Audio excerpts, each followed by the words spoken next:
Good afternoon, everybody.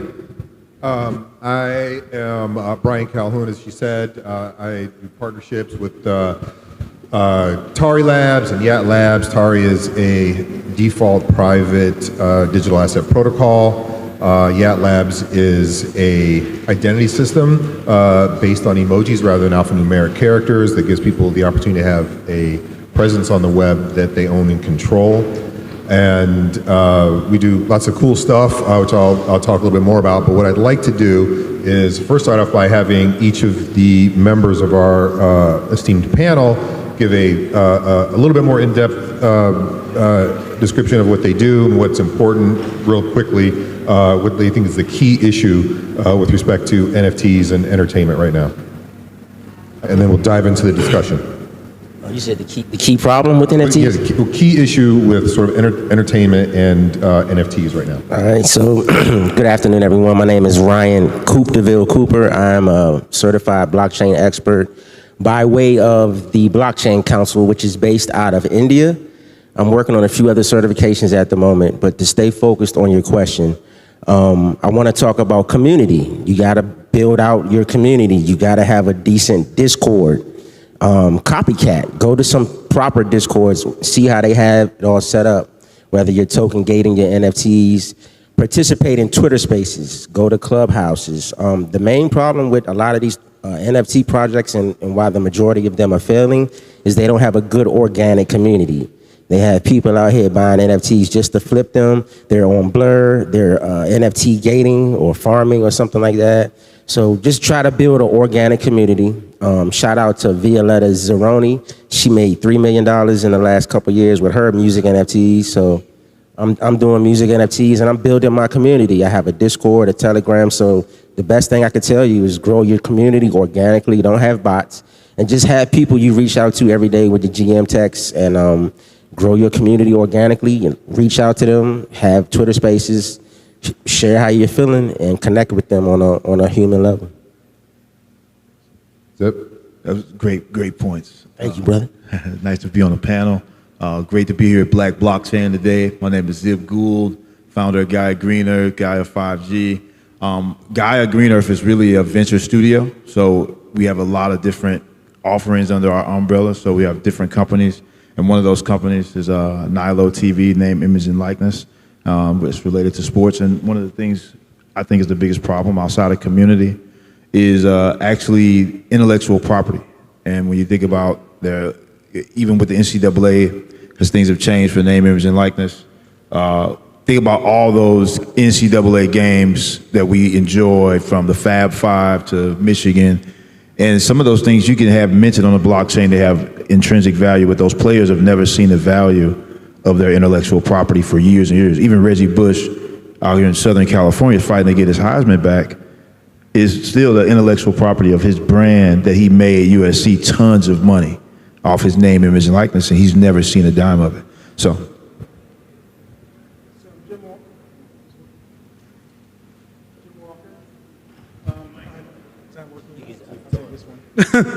That works.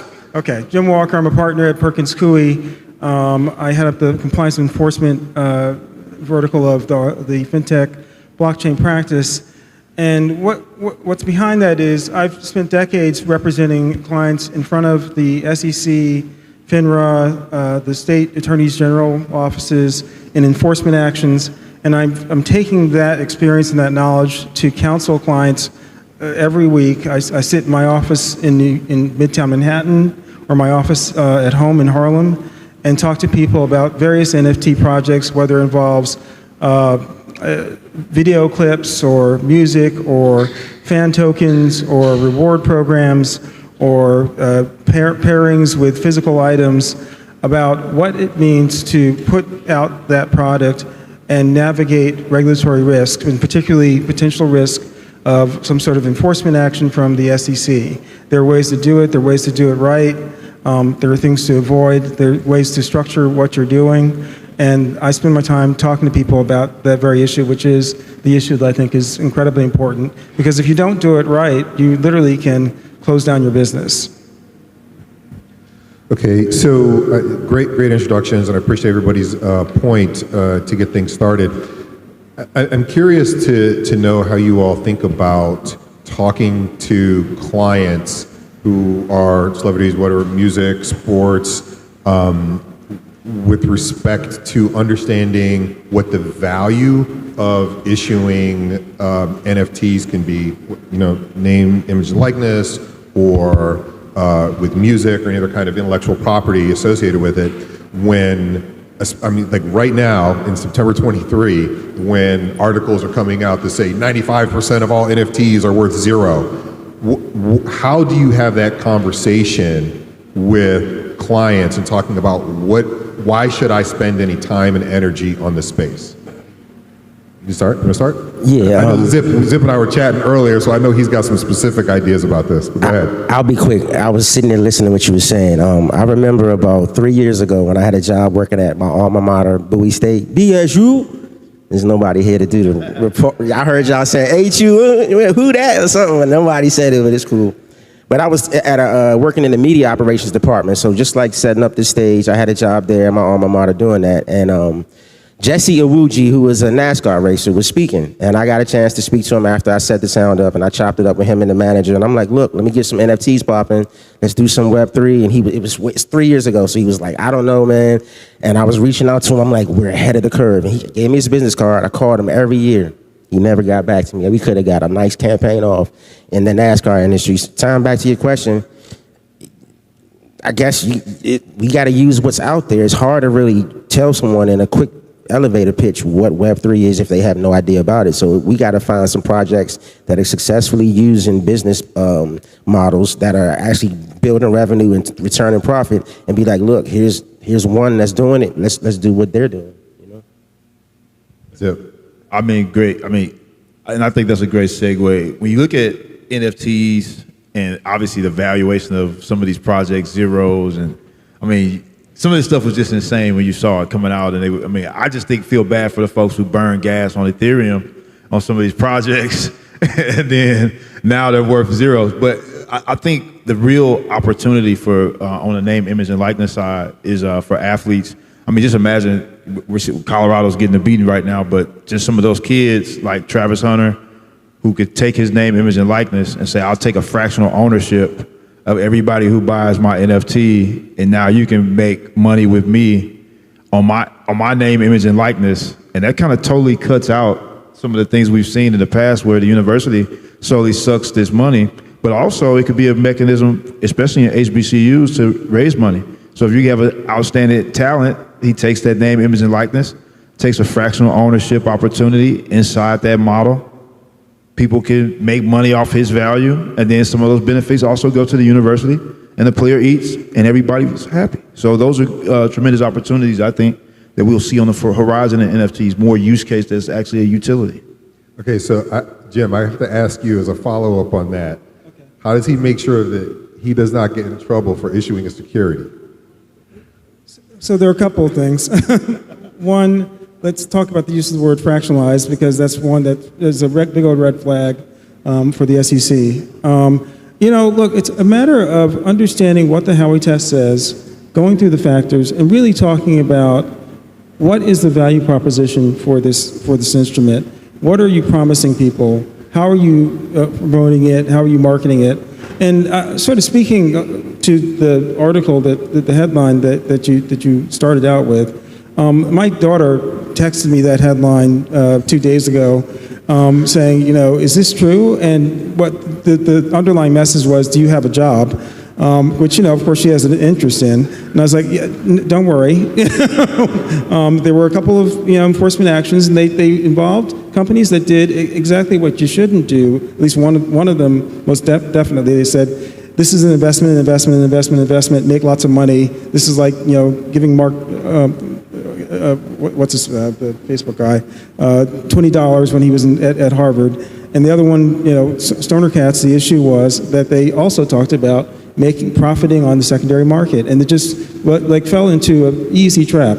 There are ways to not do that. There are things to do. There's a conversation to have. So who is doing it right?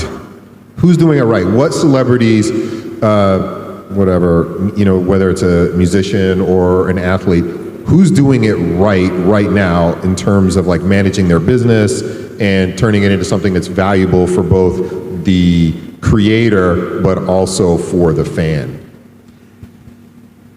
So yeah, I would like to give a shout out. I know of a couple of successful projects, but I'll shout out just someone random. I'm involved in so many projects.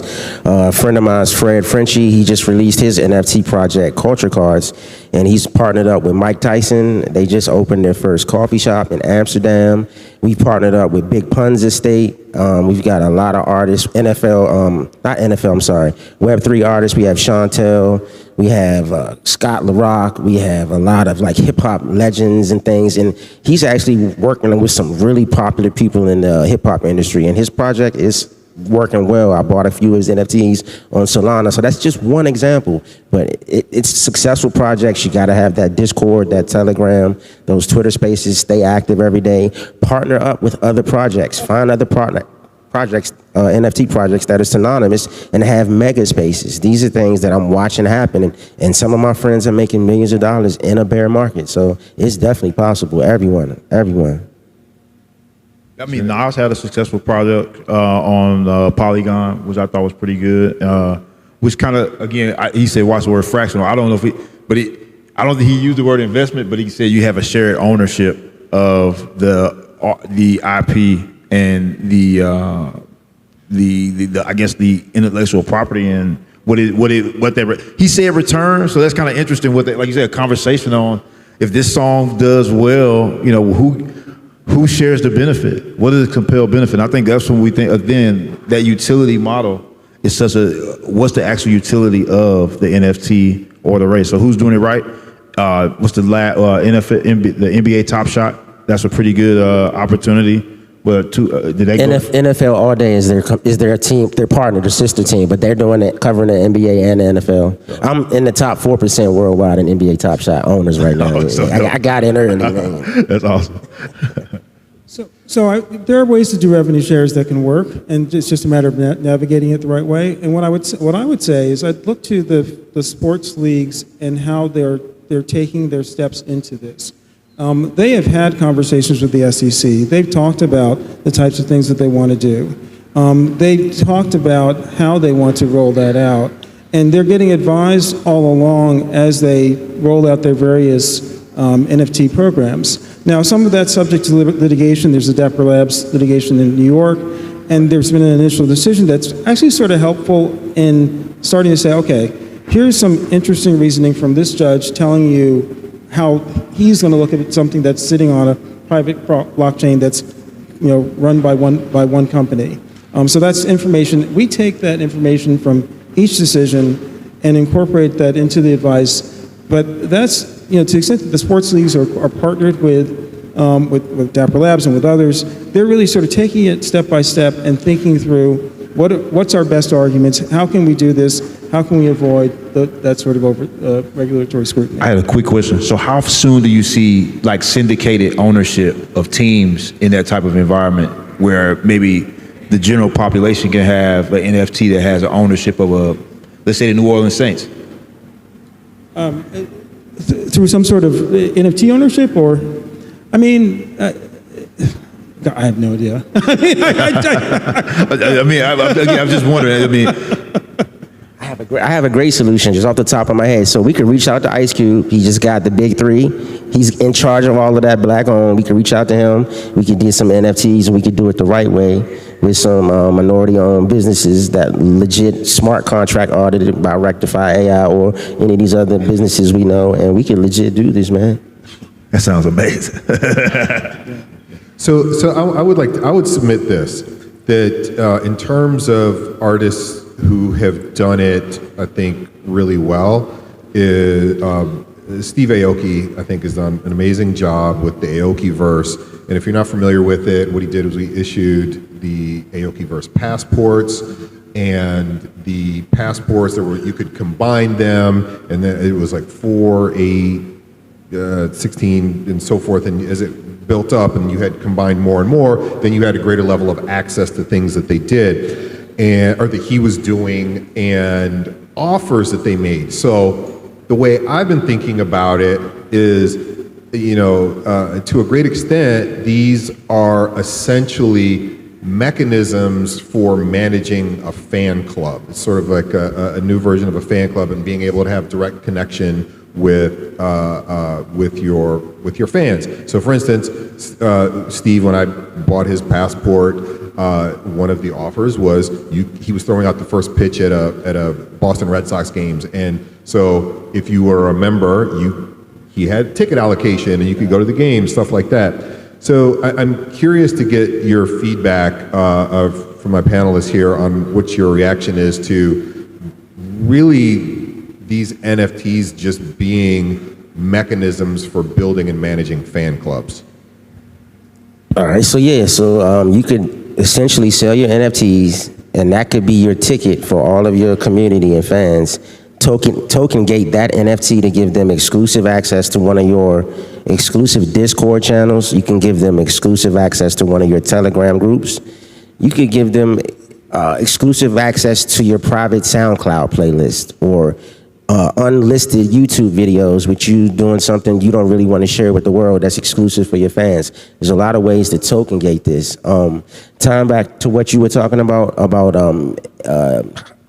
college athletes being able to monetize, there's a ton of things we could do with this, y'all, to help these students raise money for different causes. We just got to tap into it. We got to talk to the right lawyers to make sure we're not breaking any SEC rules and stuff.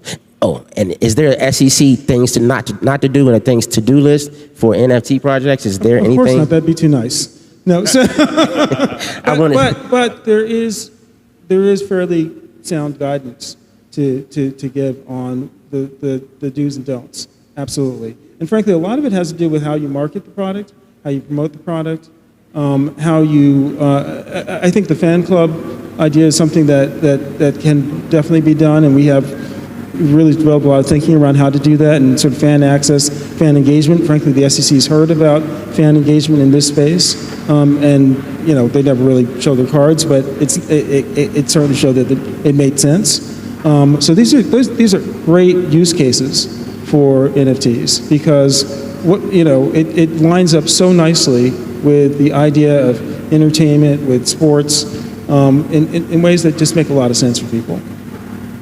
Okay, so we're going to have to wrap here shortly, but so I want to give everybody the opportunity. Actually, I think we're going to we do questions. I think we have the opportunity for like 2 questions. Is there any questions for the panelists?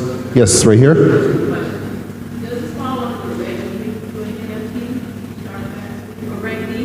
Reg D. So Reg D is when you're thinking about how you're financing the project. So yeah, Reg D is a possibility, and there's certainly a pathway for doing that. That's for accredited investors, and that certainly covers people. Can cover people in the U.S. But go ahead. The second question is, for these young artists, how are they affording you, and they don't even know if their NFT project is going to make any money? So, like, how do they get over that hoop? Because I know it's $50,000 to start, just to hire for a Reg D. So, how are they, these young artists, getting it? Well, I tell you, that was an easier thing to do 2 years ago than it is now, because the money was flowing and you could get venture capital funds fairly easily. I think it's much harder now. If those folks who are able to really present their products in the right place and get the VCs to give them the funds, are able to just sort of start down that path, and they just sort of have to come back and back as they get further along in their development. I would add to that there are probably not the kind of funds out there to get from people to do that, but at the same time, there are a lot more tools that are available that are really inexpensive that give people the ability to issue NFTs very, very inexpensively and easily at this point. Yeah, for sure. Absolutely. Another question, yes?